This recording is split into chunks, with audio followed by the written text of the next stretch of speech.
Welcome दोस्तों, हमारे YouTube channel पे आपका स्वागत है। दोस्तों मैं आपके लिए लेके आया हूँ CHO के कुछ क्वेश्चन जो कि प्रीवियस ईयर के एग्जाम में पूछे हुए हैं क्वेश्चन है या कुछ नए क्वेश्चन हैं। तो दोस्तों आज के वीडियोस में आपके एक भी क्वेश्चन गलत नहीं होना चाहिए। काफी इंपॉर्टेंट क्वेश्चन है।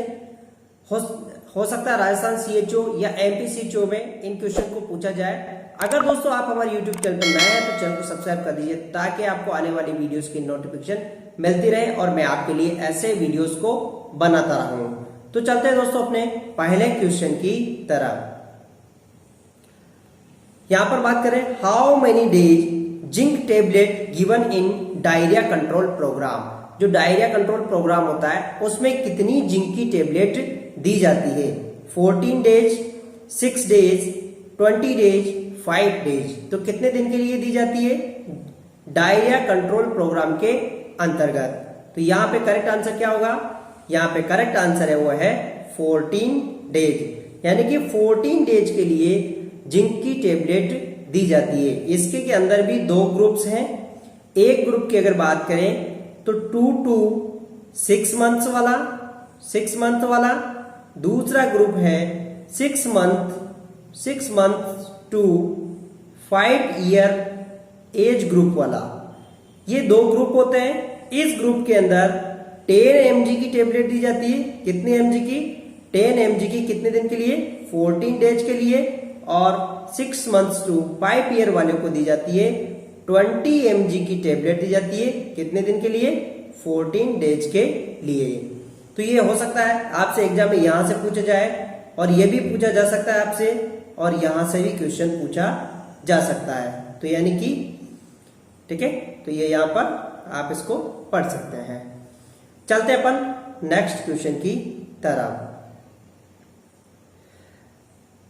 Demographic process does not include. जो डेमोग्राफिक प्रोसेस होता है वो किसको इंक्लूड नहीं किया जाता है? Fertility, morbidity, mortality, social mobility. तो किसको इंक्लूड नहीं किया जाता है डेमोग्राफिक प्रोसेस में? तो यहां पर करेक्ट आंसर क्या होगा? यहां पे करेक्ट आंसर होगा मॉर्बिडिटी, यानी कि मॉर्बिडिटी को हम डेमोग्राफिक के अंदर इंक्लूड नहीं करते हैं। मॉर्बिडिटी का मतलब क्या होता है? सिकनेस रेट, यानी कि अगर कोई व्यक्ति सिकनेस है तो उसको हम किसमें? डेमोग्राफिक प्रोसेस में इंक्लूड नहीं करते हैं। अब इसके लिए आपको सबसे पहले यह पता होना चाहिए डेमोग्राफिक क्या होता है। ठीक है, डेमोग्राफिक यानी कि जैसे कोई जैसे मान लो एरियाज की पॉपुलेशन का चेंजेज होना, उसे अपन या एरियाज की जो पॉपुलेशंस होती है उनकी ग्रोथ, उनकी फर्टिलिटी और उनकी डेथ और उनकी सोशल मोबिलिटी को एक ग्राफिकली और एक तरह से उसके डाटाज को प्रेजेंट करना, उसे कहते हैं अपन डेमोग्राफिक। अगर यहाँ बात करें हम डेमोग्राफिक प्रोसेस की, तो डेमोग्राफिक प्रोसेस में हम मॉर्बिडिटी को नहीं इंक्लूड करते हैं। तो किन किन को इंक्लूड करते हैं अपन? यहां पर इंक्लूड करते हैं किस किस को? फर्टिलिटी, यानी कि कितनी यानी कि जो फर्टिलिटी है उसको। मोर्टेलिटी, यानी कि जो मृत्यु दर है उसको इंक्लूड करते हैं। मैरिज, माइग्रेशन और सोशल मोबिलिटी को हम इंक्लूड कर सकते हैं। तो हो सकता है क्वेश्चन आपके लिए पूछा जाए। ये भी MP CHO के एग्जाम में पूछा हुआ क्वेश्चन है। चलते अपन नेक्स्ट क्वेश्चन की तरफ। PPIUCD stands for. जो PPIUCD का मतलब क्या है या उसकी फुल फॉर्म क्या है? Post partum intrauterine contraceptive device, post to puerperium and intrauterine contraceptive device, post pregnancy intrauterine contraceptive device, post partition intrauterine contraceptive device. तो इसका करेक्ट आंसर क्या होगा? PPIUCD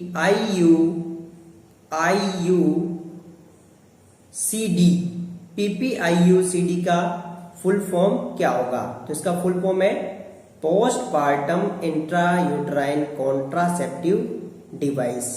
ठीक है, यानी कि डिलीवरी के बाद में, यानी कि जो पोस्टपार्टम पीरियड होता है उसके अंदर कॉन्ट्रासेप्टिव डिवाइस को यानी कि जो इंट्रायूटेराइन कॉन्ट्रासेप्टिव डिवाइस होती है उनको इंट्रोड्यूस करना, इसे कहते हैं अपन PPIUCD। तो यहां पर पहला वाला करेक्ट आंसर था। चलते हैं अपन नेक्स्ट क्वेश्चन की तरफ। ओरल कॉन्ट्रासेप्टिव कैन हैव, यानी कि ओरल कॉन्ट्रासेप्टिव के अंदर क्या हो सकता है या क्या रखते हैं या किससे मिलकर बनी होती है? Estrogen and progestin, progestin only, both of these, none of above. तो क्या होता है ओरल कॉन्ट्रासेप्टिव में? इसका करेक्ट आंसर क्या होगा? यहां पर इसका करेक्ट आंसर है वो है बोथ ऑफ दीज।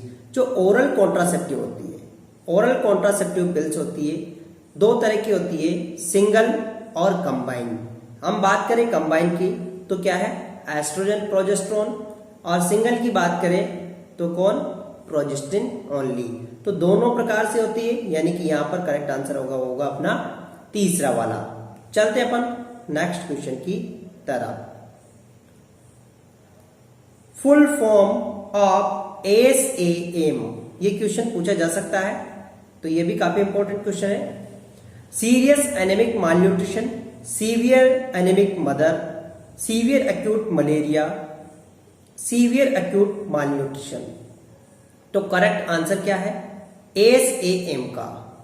यहां पर करेक्ट आंसर होगा अपना यहां पर सीवियर एक्यूट मालन्यूट्रिशन, यानी कि चौथा वाला अपना करेक्ट आंसर है सीवियर एक्यूट मालन्यूट्रिशन। चलते हैं अपन नेक्स्ट क्वेश्चन की तरफ। Which disease not transmitted by faeco oral route, कौन सी ऐसी डिजीज है जो फीको ओरल रूट से ट्रांसमिटेड नहीं होती है? Measles, cholera, hepatitis A, enteric fever. तो कौन सी डिजीज है यहां पर? इसका करेक्ट आंसर क्या होगा? इसका जो करेक्ट आंसर होगा अपना यहां पर करेक्ट आंसर है वो है मीजल्स। ठीक है, देखो कोलेरा और हेपेटाइटिस ए ये सब क्या है? फीको ओरल रूट, ठीक है, फीको ओरल रूट से ट्रांसमिटेड होती है। बात करें पर एंट्रिक, तो एंट्रिक कंटामिनेटेड फूड्स और कंटामिनेटेड वाटर, यानी कि ये एक तरह से एंट्रिक फीवर क्या है? टाइफॉइड है। ठीक है, यहां पर तो करेक्ट आंसर रहेगा वो रहेगा मीजल्स। मीजल्स का जो सोर्स है वो है रेस्पिरेटरी ट्रैक्ट। ठीक है, कौन सा है? रेस्पिरेटरी ट्रैक्ट है और इनका फीको ओरल रूट है।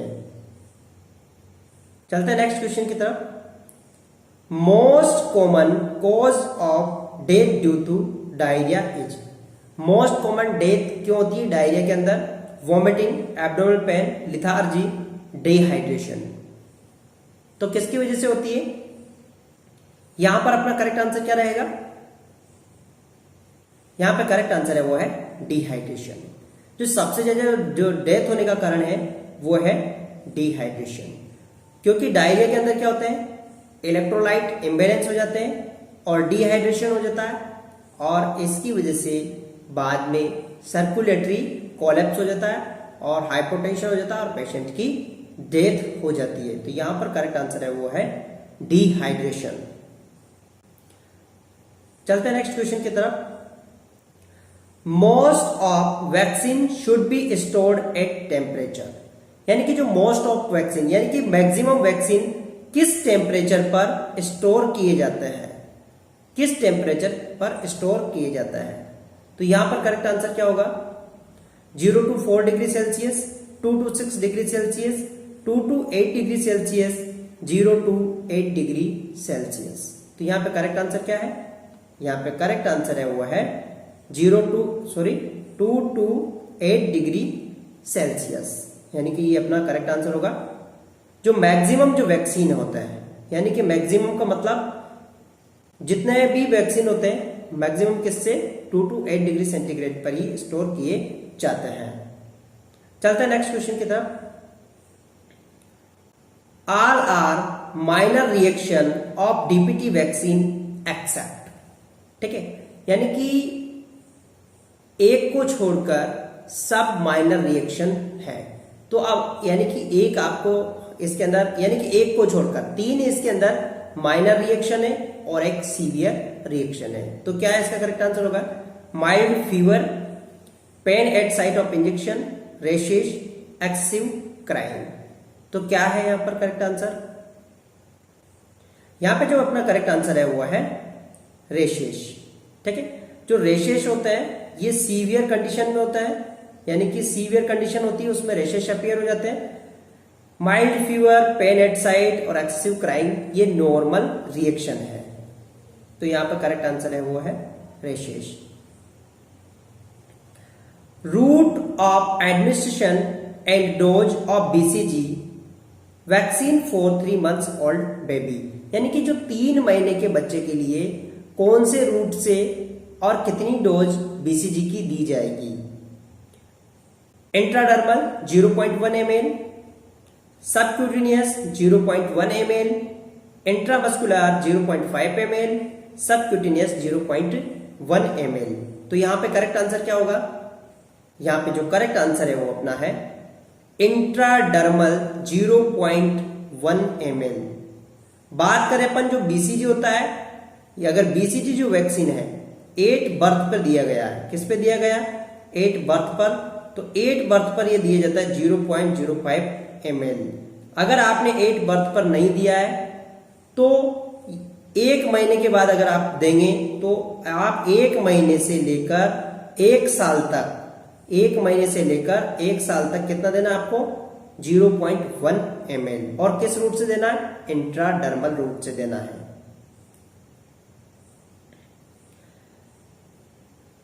After which age BCG vaccine should not be given? 6 months, 1 year, 2 years, 5 years। तो किस एज के बाद में बीसीजी वैक्सीन को नहीं देना चाहिए? तो यहां पे करेक्ट आंसर क्या होगा अपना? यहां पे जो करेक्ट आंसर होगा वो होगा अपना यहां पर क्या होगा? यहां पर करेक्ट आंसर, यहां पे करेक्ट आंसर है वो है 1 year।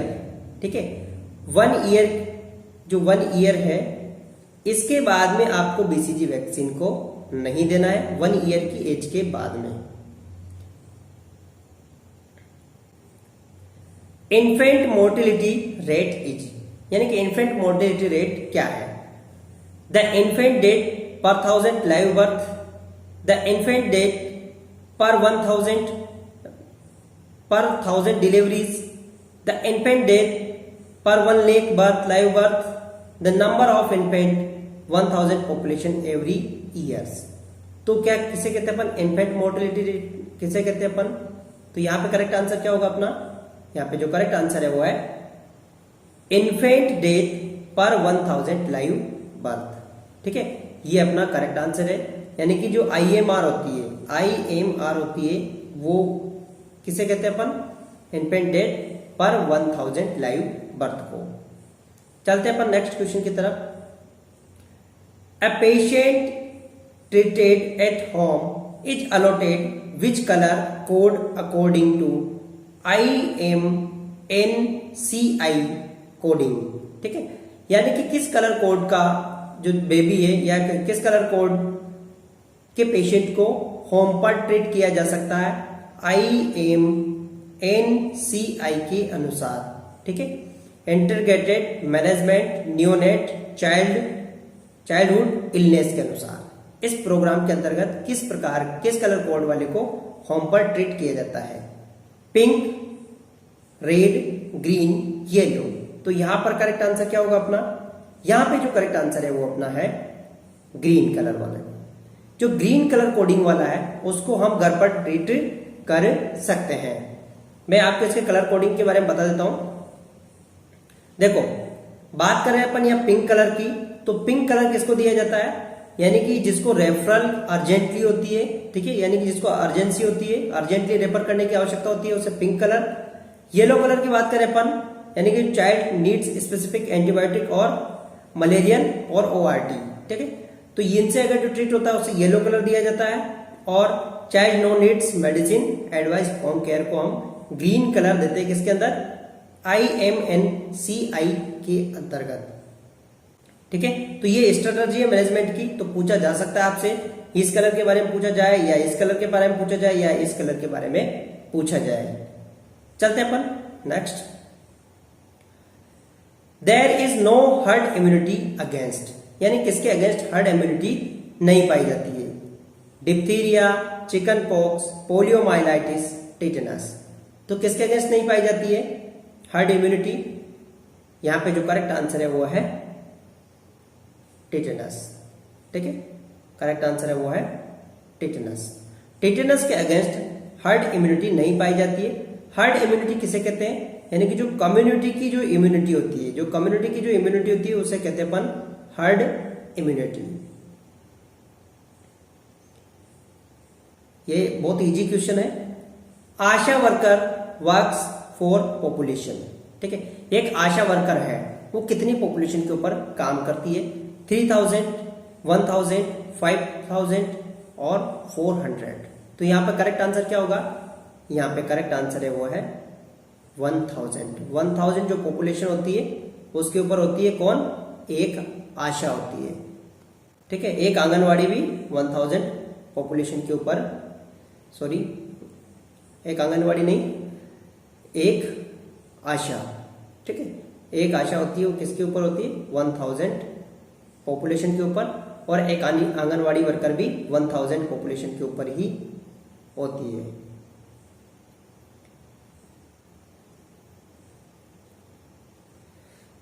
IMNCI include all except.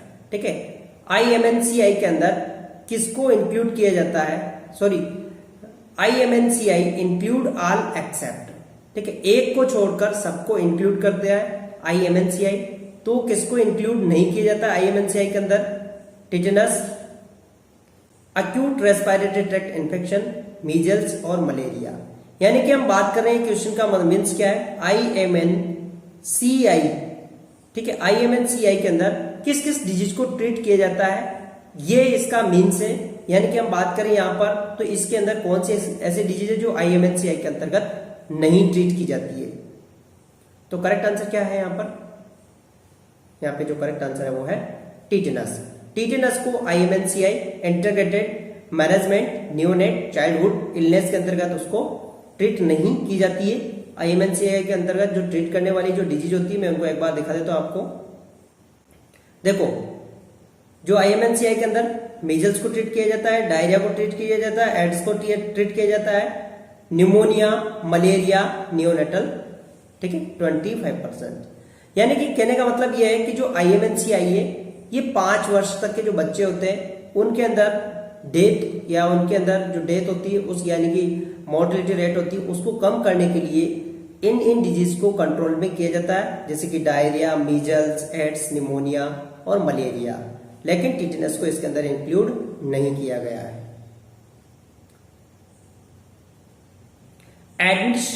Administration of measles vaccine to the child is major of. यानी कि किसी चाइल्ड को, यानी कि जो एडमिनिस्ट्रेशन कर रहे हैं किसको? मीजल्स के वैक्सीन को, ये किस प्रकार का मेजर है?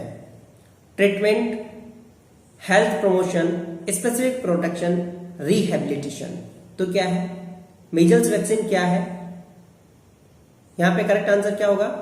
यहां पे करेक्ट आंसर है वो है स्पेसिफिक प्रोटेक्शन। हम क्या कर रहे हैं? उसको स्पेसिफिक प्रोटेक्ट कर रहे हैं। तो यहां पे करेक्ट आंसर होगा अपना specific protection.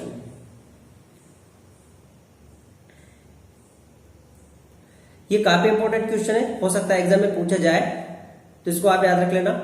Revise MTP act 2020, how many weeks gestation comes under MTP?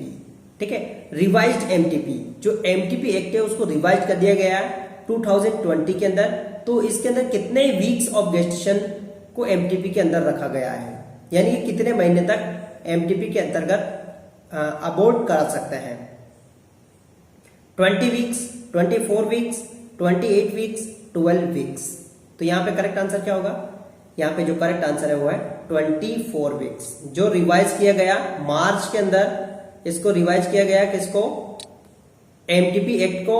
और अब जो 24 वीक्स तक का जो गेस्टेशन पीरियड होता है उसको क्या करा सकते हैं? अबॉर्ट करा सकते हैं। यानी कि मैं आपको यहां बता देता हूं इसके बारे में और। देखो, 24 वीक्स तक करा सकते हैं। और जो एक्ट था उसमें चेंजेस किए गए, किसमें? 1971 के जो एक्ट के अंतर्गत। और कब चेंज किए गए, कब पारित हुआ ये? 17 मार्च 2020 को, यानी कि ये भी पूछा जा सकता है 17 मार्च 2020 को ये पारित हो गया। कौन? MTP act. ये करंट क्वेश्चन है। आरोग्य मंथन 2.0 लॉन्च ऑन, जो आरोग्य मंथन है 2.0 ऑन लॉन्च कब किया गया? 22 सितंबर 2020, 25 सितंबर 2019, 30 सितंबर 2020, 25 सितंबर 2018। तो इसका करेक्ट आंसर क्या है? आरोग्य मंथन। ठीक है, तो यहां पे करेक्ट आंसर है वो है 22 सितंबर 2020। ठीक है, ये एक आरोग्य मंथन यानी कि जो आयुष्मान भारत योजना है उसके जो 2 ईयर कंप्लीट होने के बाद में ये एक आरोग्य मंथन एक प्रोग्राम रखा गया है और ये स्टार्ट किया गया कब से? 22 सितंबर 2020 से। चलते हैं अपन नेक्स्ट क्वेश्चन की तरफ। आयुष्मान भारत योजना, ठीक है, आयुष्मान भारत योजना लॉन्च, ठीक है, ये लॉन्च इन राजस्थान ऑन, ठीक है, लॉन्च, ये लॉस्ट नहीं है, लॉन्च है। कब लॉन्च की गई? राजस्थान के अंदर 1 सितंबर 2019, 10 सितंबर 2019, 1 सितंबर 2018, 10 जुलाई 2020। तो राजस्थान के अंदर आयुष्मान भारत योजना कब लॉन्च की गई? तो यहाँ पे करेक्ट आंसर क्या होगा? यहाँ पे करेक्ट आंसर है वो है 1 सितंबर 2020। ठीक है, सॉरी 1 सितंबर 2019, यानी कि 1 सितंबर 2019 को लॉन्च की गई किसके अंदर? राजस्थान के अंदर। और यह भी पूछा जा सकता है आपसे यहां से कि राजस्थान में इसका नाम क्या है। तो राजस्थान में जो आयुष्मान भारत योजना का नाम रखा है वो नाम रखा है, राजस्थान में आयुष्मान भारत योजना का नाम आयुष्मान भारत महात्मा गांधी राजस्थान स्वास्थ्य बीमा योजना के नाम से जानी जाती है। महात्मा, ठीक है, माता नहीं, महात्मा गांधी, ठीक है, महात्मा गांधी राजस्थान स्वास्थ्य बीमा योजना के नाम से जानी जाती है। तो ये पूछा जा सकता है, या फिर ऐसे भी ये यहाँ पर ABMGRSDY, ठीक है, जो आयुष्मान भारत योजना है वो राजस्थान में इस नाम से जानी जाती है। तो ये यहाँ पर करेक्ट आंसर होगा अपना, होगा पहला वाला। ये भी करेक्ट, बहुत इंपॉर्टेंट क्वेश्चन है। Contraceptive pills started which date of menstruation cycle? Menstruation cycle के कौन से डेज पर कॉन्ट्रासेप्टिव पिल्स को स्टार्ट किया जाता है? 5th day, 7th day, 3rd day, 4th day. तो कब स्टार्ट किया जाता है? यहाँ पे करेक्ट आंसर होगा अपना यहाँ पर 5th डे, यानी कि मेंस्ट्रुअल साइकिल के 5th डे पर किसको स्टार्ट किया जाता है? ओरल कॉन्ट्रासेप्टिव को स्टार्ट किया जाता है। और ओरल कॉन्ट्रासेप्टिव को सेम टाइम ही लेना चाहिए, मोस्टली नाइट के समय सेम टाइम ही उसको लेना चाहिए। चलते हैं नेक्स्ट क्वेश्चन।